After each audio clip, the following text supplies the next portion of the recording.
He is known as the father of Indian Constitution. खूनी क्रांति भी हुई है, आप उनका रिजल्ट देख सकते हो क्या हुआ उनके साथ में। लेकिन बाबा साहब ने एक बूंद खून नहीं गिरने दिया और शांति से उन्होंने क्रांति कर दी।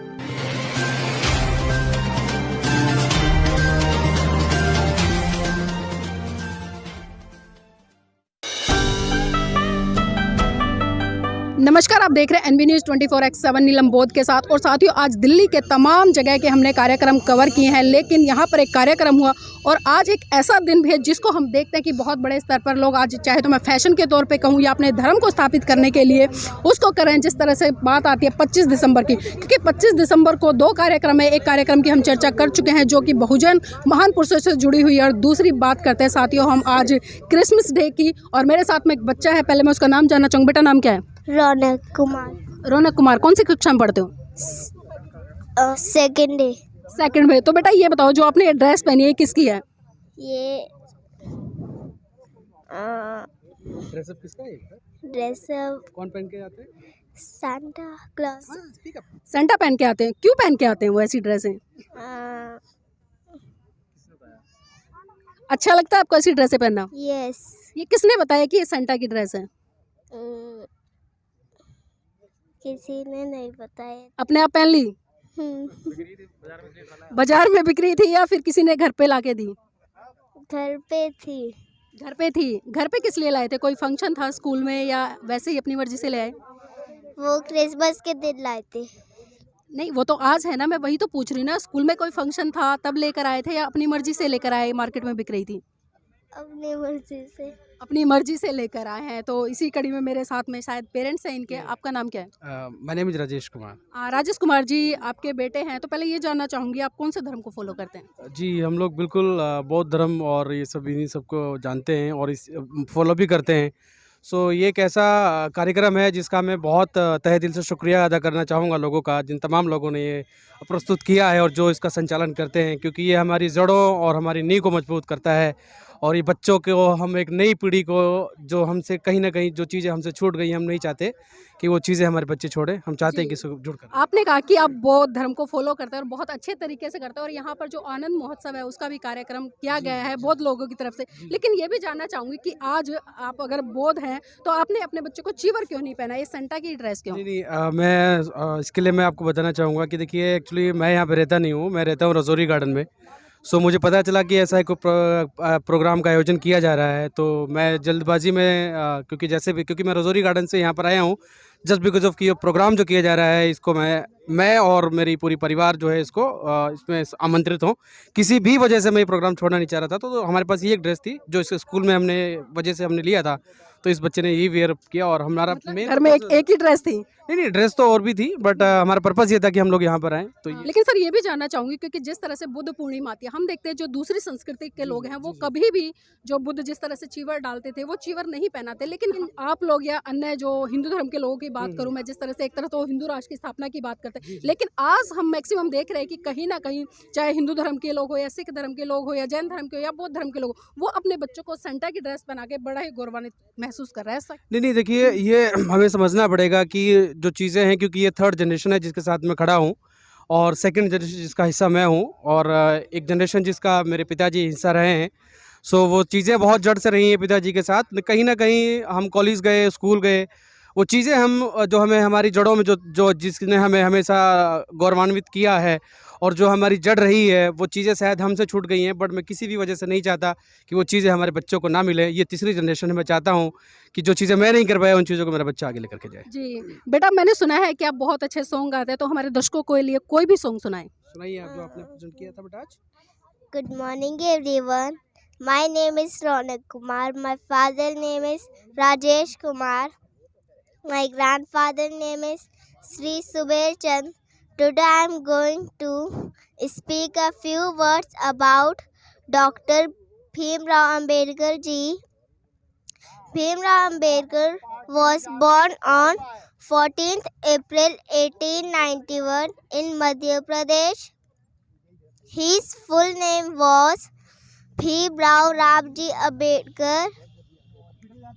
He was first law minister of India. He was awarded by Bharat Ratna in 1990. He is known as the father of Indian Constitution. He is called Masiha of Dalits. He adopted Buddhism in Nagpur in 1956. He died due to illness in 1956. Thank you. बहुत बहुत धन्यवाद बेटा। तो देखिए कहीं ना कहीं बच्चों में भले एक ड्रेस को लेके एक, क्योंकि फैशन चल गया आजकल मार्केट में, जब चीज़ें आती है तो बच्चे कहीं ना कहीं उसकी तरफ अट्रैक्ट होते हैं, उसकी तरफ बढ़ते हैं। लेकिन कहीं ना कहीं जो बुद्ध की आइडियोलॉजी है, बाबा साहब को भी जानने का प्रयास करते हैं और उसका नतीजा है कि जिस तरह से बौद्ध परिवार है और बौद्ध परिवार अपने बच्चों को संस्कार दे रहा है, अपने महान पुरुषों के बारे में बता रहा है। और मेरे साथ में इसी कड़ी में सीनियर साथी हैं, उनसे भी जुड़ने का प्रयास करेंगे। सर नाम क्या आपका? ब्रह्मचारी प्रज्ञा रश्मि। प्रज्ञा रश्मि जी, जानना चाहूँगी जिस तरह से आज भव्य कार्यक्रम किया है तो इसके कितने सकारात्मक परिणाम देखने को मिले आज तक? सकारात्मक परिणाम आप देख रहे हो, खुद ही देख रहे हो। उसमें तो यहाँ पर करीब 1000 आदमी का जो यहाँ पर मेला लगा हुआ है वो किस लिए है? नहीं, हमारे दर्शक जानना चाहते हैं ना। हमने देखा लेकिन हमारे दर्शकों ने नहीं देखा। हाँ, दर्शकों ने नहीं देखा है तो उनको आके देखना चाहिए यहाँ पर, क्योंकि यहाँ सकारात्मक ही मिलेगा, नकारात्मक है ही नहीं। जो बुद्ध सकारात्मक रहे हैं, बुद्ध ने कहीं भी हमको नकारात्मक नहीं पढ़ाया। बाबा साहब हमारे सकारात्मक रहे हैं। बाबा साहब ने हमें किसी भी जगह पर हमको नकारात्मक नहीं पढ़ाया। तो हमें जो सकारात्मक रह के ही अपना कार्यक्रम आगे बढ़ाना पड़ेगा हर जगह से। जी, एक सकारात्मक ऊर्जा होती है, एक नकारात्मक ऊर्जा होती है, तो क्या लगता है कौन सी अच्छे तरीके से और बड़े स्तर पर काम करती है? जो हमारी सकारात्मक एनर्जी है वही जो है बड़े स्तर पर काम करती है, हर जगह पर वही कामयाब होती है। नकारात्मक एनर्जी हमारी कहीं कहीं कामयाब हो जाती है लेकिन उसकी स्थायित्व नहीं रहती, उसकी स्टेबिलिटी नहीं रहती है। जो हमारी सकारात्मक एनर्जी है वही हमारा स्थायित्व पैदा करती है, वो जो हमारी स्थिर रहती है। जी सर, लेकिन जिस तरह से आज हम बहुत सारे लोगों से चर्चा करते हैं तो लगातार वो मार काट की बात करते हैं, लेकिन जब पीसफुली हम बात करते हैं शांति को स्थापित करने के लिए तो वो कहते हैं कि शांति का मतलब है पिट जाना या अत्याचार को सहन कर लेना। इस पर क्या कहेंगे?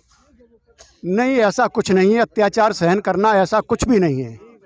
अगर आप देखना चाहें तो विश्व में जितनी भी क्रांति हुई हैं, आप खूनी क्रांति भी हुई हैं, आप उनका रिजल्ट देख सकते हो क्या हुआ उनके साथ में। लेकिन बाबा साहब ने एक बूंद खून नहीं गिरने दिया और शांति से उन्होंने क्रांति कर दी, और इतनी ज़बरदस्त क्रांति कर दी कि अभी जो आपको ये दिखाई दे रहा है, आप आए हो, बहुत आपका बहुत स्वागत है यहाँ पर।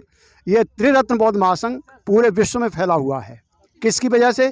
कि यहाँ कोई क्रांति आ रही है बिल्कुल शांति से आ रही है।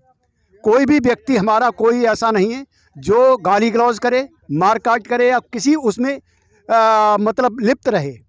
ये सभी हमारे शांति से काम चल रहा है सभी जगह पर। और आपने यहाँ पर देखा है कि कितना बड़ी भीड़ थी। यहाँ कोई भी किसी से कहा सुनी नहीं हुई, कोई कुछ नहीं, और बड़ी शांति से जो है पूरे। सर एक बात और जानना चाहूँगी, जिस तरह से आपने यहाँ जितने भी बच्चों ने पार्टिसिपेट किया, खासकर आपने जो बहुजन विचारधारा से जुड़े हुए या बहुजन देश के जो साहित्यकार रहे हैं, इतिहासकार रहे हैं या आंदोलनकारी रहे हैं, क्रांतिकारी योद्धा रहे हैं, उनकी ही आपने उनको पुस्तकें भेंट की हैं। इसके पीछे बेसिक कारण क्या है? एक्चुअल में हमारा जो ध्येय चल रहा है यहाँ पर बहुजन के, हमारे क्या हमने बाबा साहब की पुस्तकें भेंट की है या भगवान बुद्ध की पुस्तक भेंट करते हैं। दो के अलावा हम कम ही करते हैं। लेकिन जो हमारे बहुजन इसमें आए हैं संघर्ष में, जिन्होंने यहाँ की बहुजन संख्या को, जो हमारा यहाँ के मूल निवासी हैं, उनके उद्धार के लिए जिन्होंने काम किया है, वो हमारे लिए सबसे ज़्यादा मान्य है। चाहे कोई किसी भी प्रकार हो, ये ज़रूरी नहीं कि वो किस कास्ट के हैं, किस ग्रुप के हैं, किस समुदाय के हैं। यहाँ सभी को लिए बराबर स्थान है। कोई यहाँ पर ये पुस्तकें जो हम दे रहे हैं सिर्फ उनके जो चरित्र है, उनका आचरण है, उनका क्रियाकलाप है, उनकी चर्या है, उस वो जो है लोगों तक पहुँचे, बच्चों तक पहुँचे। जो एक सिस्टम टूटा हुआ हमारे शिक्षा विभाग से ये चीज़ें नहीं पढ़ाई जाती हैं, क्योंकि ये शांति के लिए जा रहे हैं, शांति के ये प्रतीक हैं, इसलिए इनको हटा दिया जाता है। क्योंकि यहाँ पर ज़्यादातर लाल क्रांति का वो चलता है, खूनी क्रांति का चलता है, इसलिए इसको हटा दिया जाता है।